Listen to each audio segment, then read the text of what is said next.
Hi, this is doctor Prakriti Verma from Vardaan test tube baby centre Bilaspur.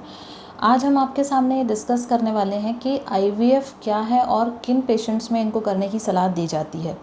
जैसा कि आप सभी जानते हैं, IVF means in vitro fertilisation.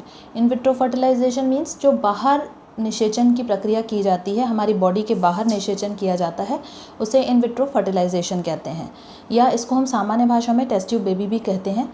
और टेस्ट ट्यूब बेबी की जो प्रक्रिया रहती है, इसमें हम अंडाणु और शुक्राणु दोनों को ही बाहर निकालते हैं। एक पतली सी सुई के द्वारा लेडी के अंडाशय में से अंडों को बाहर निकाला जाता है 11 दिन इंजेक्शंस लगाने के बाद, और फिर उसका हम भ्रूण बनाते हैं। इंक्यूबेटर में उसको रखा जाता है 2 दिन के लिए।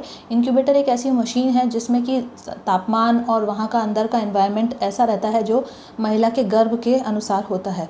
तो उस इंक्यूबेटर के अंदर रख करके हम उसको एम्ब्रियोज़ को प्रिपेयर करते हैं, और फिर तीसरे या 5वें दिन के एम्ब्रियो को हम अपने बॉडी में, लेडी की बॉडी में स्थानांतरित करते हैं। तो जो आईवीएफ की प्रक्रिया होती है, उसकी शुरुआत में जब ये स्टार्ट किया गया था, तो आईवीएफ की प्रक्रिया मोस्टली जिन लोगों की ट्यूब्स ब्लॉक रहती है उनमें ही किया गया था।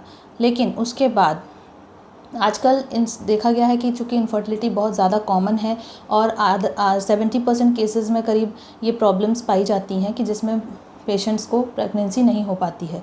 तो उन केसेस में जिन लोगों में कि जैसे अंडे की मात्रा बहुत कम है, या फिर अंडे की क्वालिटी अच्छी नहीं है, या फिर ऐसी लेडीज़ जिनमें कि पीसीओडी का प्रॉब्लम है, जिसमें कि अंडे हैं लेकिन बनते नहीं हैं या फिर साइज़ में बढ़ते नहीं हैं, तो हम उन अंडों को निकाल नहीं पाते हैं, यानी नॉर्मल प्रक्रिया के द्वारा उनकी प्रेगनेंसी नहीं हो पाती है उस केस में। या फिर कुछ पुरुषों का फैक्टर रहता है, जैसे कि जिनमें शुक्राणुओं की कमी है या फिर शुक्राणु नील हैं, उन केसेस में भी हम आईवीएफ प्रक्रिया करते हैं।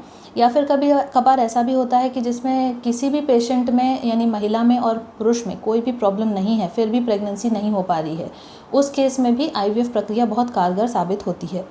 तो अभी भी ऐसे बहुत सारे लोग हैं जो आईवीएफ को इस तरीके से देखते हैं कि हम आईवीएफ कराएंगे तो दूसरे लोग क्या कहेंगे, या फिर आईवीएफ की प्रक्रिया से जो बच्चे होंगे वो एबनॉर्मल होंगे। लेकिन ऐसा नहीं है, ये प्रक्रिया भी लगभग सामान्य प्रक्रिया के जैसे आपकी प्रेगनेंसी होती है उन्हीं के जैसी है। और अगर आपका कभी ऐसा होता है कि जिन लोगों को बहुत समय से प्रेगनेंसी नहीं हो रही है किसी कारणवश, या जिनको कारण नहीं पता चल पा रहा है, वो एक बार आईवीएफ प्रक्रिया को ट्राई कर सकते हैं।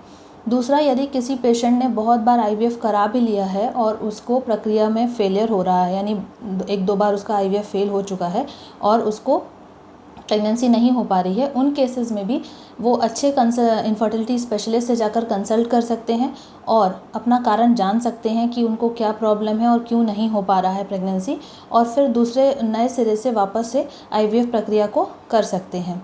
तो आज हमने जाना कि आईवीएफ प्रक्रिया क्या है और किन पेशेंट्स में ये पॉसिबल है। आगे के वीडियोस को देखने के लिए आप मेरे साथ बने रहिएगा। हम अपने वीडियोस शेयर करते रहेंगे। Thank you.